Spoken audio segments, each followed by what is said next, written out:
Hi children, very good morning. So we have completed the elements of geometry. We started in the last class. We discussed all the point and defined and undefined terms and the Euclid's axioms and Euclid's postulates. We have discussed all these things in the earlier chapter, that is in elements of geometry. Elements of geometry, and also we worked out the textbook exercise 3.1 also. Almost 6-7 problems I explained. I asked to complete the rest of the problems, 6, 7, 8, 9, 10, 11 problems I asked to do. I hope you might have completed that. So today we start a new chapter, that is for the new chapter I don't declare the name of the topic. So I make you to declare. I make you to tell the name of the chapter at last. After discussing some points which are related to the current topic. Okay, children. So, as we know, whenever an architect, you know that. So, whenever suppose we have the open plan. We have the open plan. We want to construct a house. So, when you want to construct a house, directly we will order sand and bricks and stones. We will order. But directly, no, we never order directly to construct the house. First, what we will do before going to construct the house, we need a plan. We need a plan. We need a plan. According to that plan, we construct the house. So, whatever, when you have the plan, we will construct the house. So, when you construct the house, means some materials required for that. Then you order the materials which required for the construction of the house. Construction of the house. Before construction, what we will need? So the material will get it. The material will be available wherever. So, but before that, what we will do? We need a plan. We need a plan. So when you need a plan, what we will do? Ourselves will plan, or we will go to anyone to take the help. So we will go to the architect or engineer. Architect or engineer. Similarly, so like that. As you know, whenever an architect has to draw, so we go to the architect to take the plan of that. He will draw that. He will draw an outline and he will give us. Then according to that, we will construct the house. So the architect has to draw a plan for building. The architect has to draw a plan for building towers and bridges, etc. So the architect has to draw many lines. You will draw the many lines like this. Many lines like this. When you want to construct a house like this, the blueprint he will give. The blueprint he will give. East, west, north, south, like this. He will give the plan. So the architect has to draw many lines and parallel lines at different angles. At different angles. So, in science, we say when you deal the optics lesson in science, it will be physics, mostly in the physics only, physical science. In science, we say in optics we use lines and angles. Lines and angles. Lines and angles. In the science, we deal the lesson optics. There we use lines and angles to assume and draw the movement of light, and hence the images are formed. The images are formed by how the images are formed by reflection or refraction. You know that reflection means the source is there, the source torchlight is there. This is the torchlight. From this beam you get, this beam only light, the path. So, in science we say in the optics, we use lines and angles to assume and draw the movement of light, and hence the images are formed by the reflection and refraction and scattering, like this. The beam is there like this, will scatter beam like this. This is the source of light, torchlight. From this we get the beam, that rays scattering. So in our daily life, we come across many situations in which the basic ideas of geometry are in much use. Okay, in our daily life, we come across many situations in which the basic ideas of geometry are in much use. So let us see the basic terms in geometry. Basic terms in geometry. So our chapter is what? Lines and angles. Lines and angles. Lines and angles, children. So actually this chapter is skipped. It is reduced from the topic.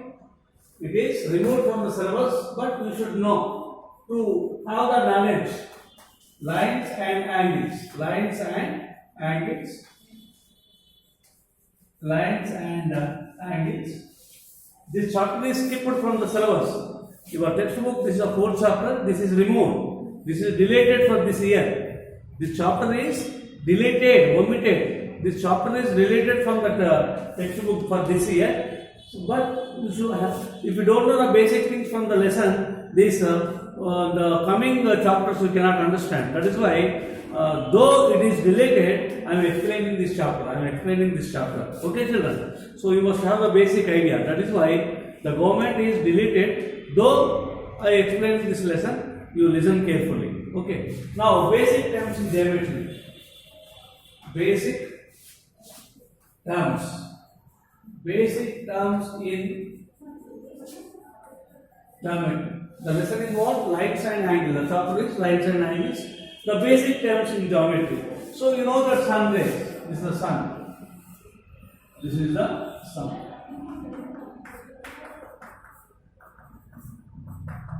Source of light. The sun is the source of light.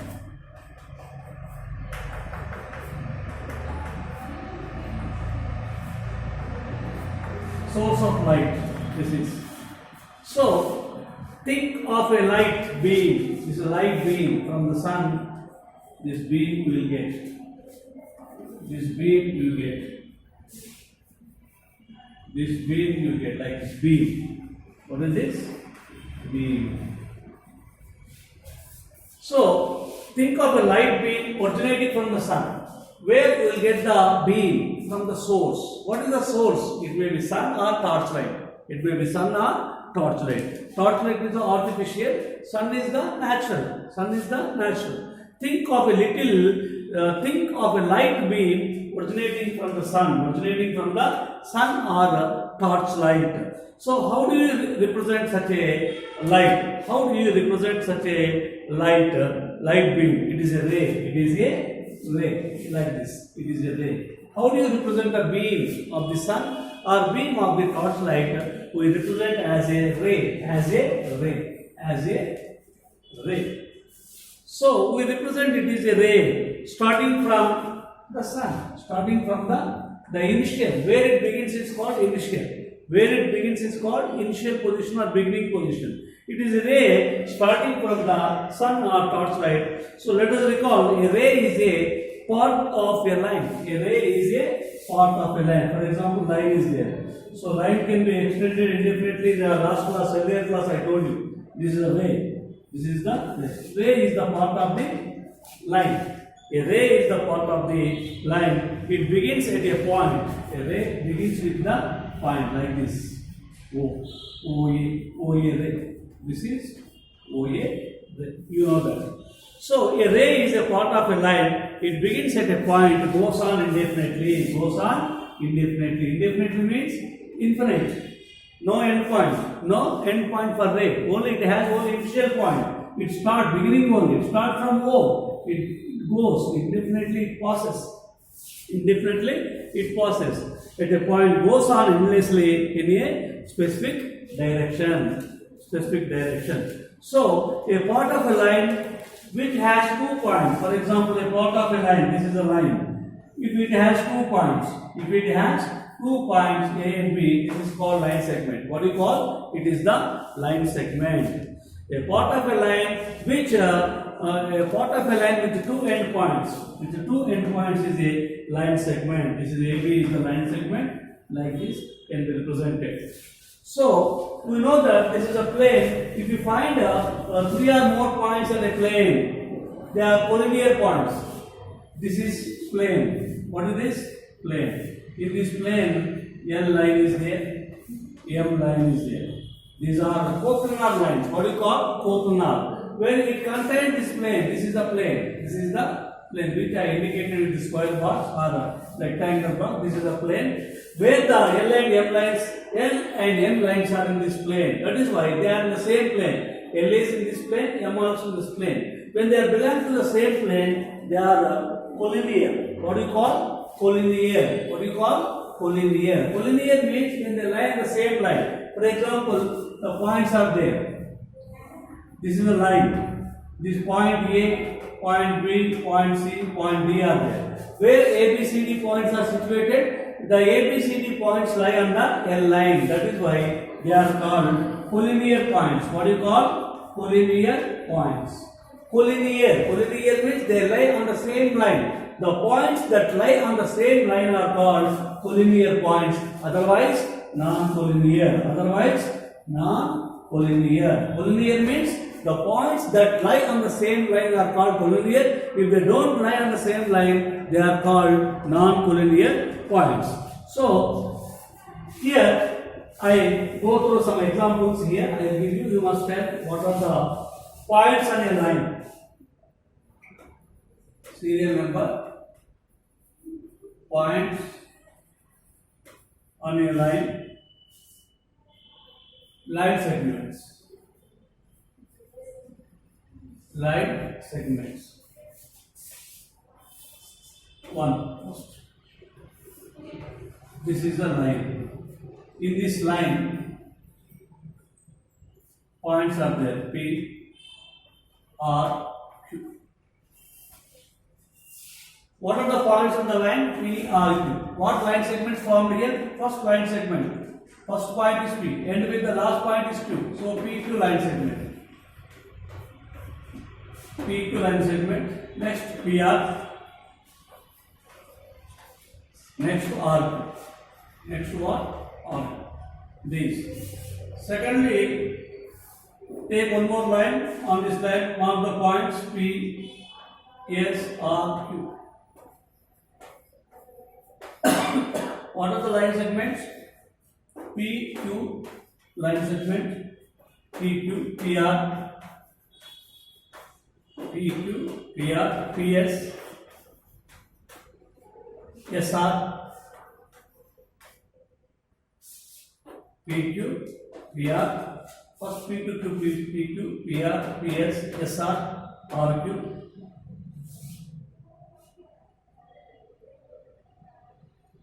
This quadrant, RQ. These are the line segments. So like this you can write. So when you mark the points on the line, so I told that ray is a part of a line, and the line when the line segment will have two endpoints: PQ line segment, PR line segment, RQ line segment. Here PS line segment, PR line segment, PQ line segment, SR and RQ. These are all line segments marked here. So in case of circle, a circle means totally how many parts? 360 parts. A circle is divided into 360 equal parts. A circle is divided into how many equal parts? 360 equal parts. The measurement of such circle, 60, the center of the circle, it has been divided into 360 equal parts. How many equal parts? 360 equal parts.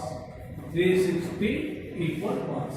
A circle has been divided into 360 equal parts. Circle is divided into 360 equal parts. The measurement of angle, the measurement of angle of each part, the measurement of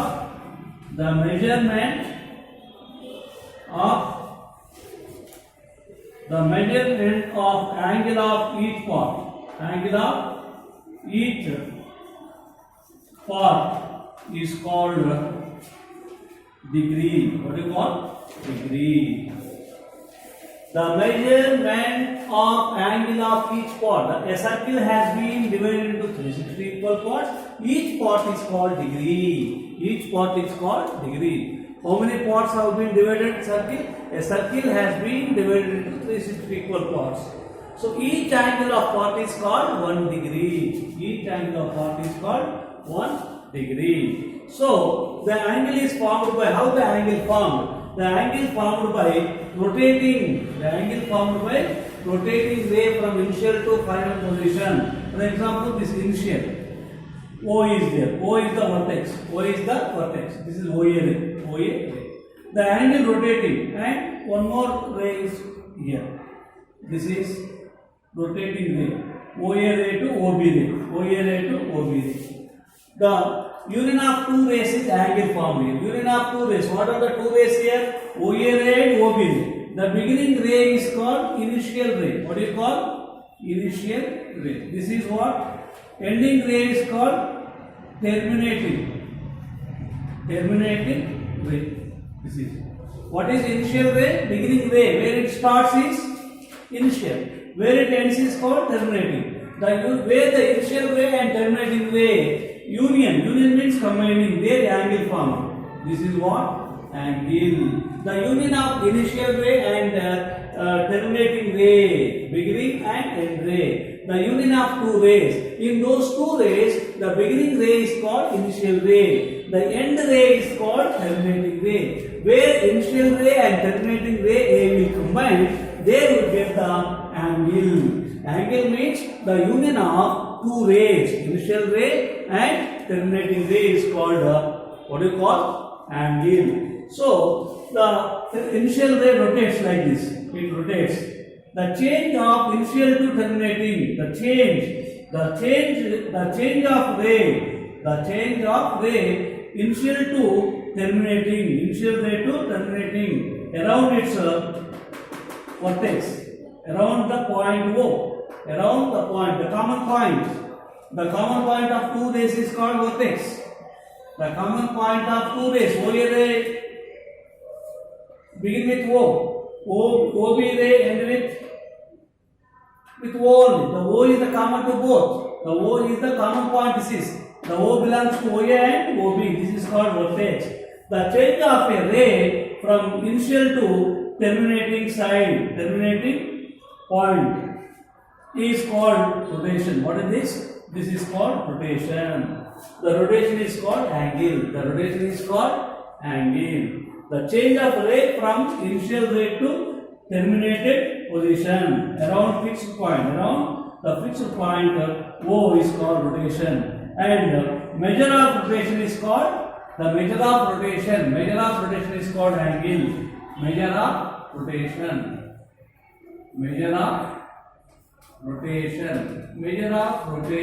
is called angle. What is angle? The measure of rotation is called angle. Otherwise, the union of two rays is called angle. The measure of rotation. What is rotation? The change occurred from initial ray to, when the ray rotates from initial side to terminating side, that is called angle. Therefore, the change of a ray from initial position to terminal position is called rotation. The measure of rotation is called angle. So one complete rotation will give how many degrees? One complete rotation will give 360 degrees. One complete rotation means 360 degrees. So our topic is what? Lines and angles. Complete angle means 360 degrees. One rotation means what? When completes initial ray to terminal ray. So the measure of rotation is called angle. One complete rotation is called 360 degrees. Dot is there. Dot means in complete rotation 360 degrees. When you draw the circle also 360 degrees. Our topic is lines and angles. In the next class we classify the angles. Dot means 360 degrees. So there are so many angles can be classified into so many types. That is right angle. Right angle means 90 degrees, and more than 90 and less than 180 also is there, angle is there. That also will acute angles. Acute angles. Acute angle means less than, more than 90, acute, less than 90 degrees. The angles which less than 90 are acute angles, more than 90 are obtuse angles. Okay. And straight angle means 180 degrees. So these all various types of angles already we learnt in the 8th class. In the next class we discuss, we classify the angles. In the next class we classify the angles. That is what? Complementary angles, supplementary angles, acute angles, obtuse angles, okay, straight angles. These all we discuss in the coming class. Okay, children, I hope you understand. So once again, you go through this video and you try to understand the basic things of lines and angles. This is only introduction class for this chapter. In the next class, we discuss various types of angles and some theorems also. Thank you, children.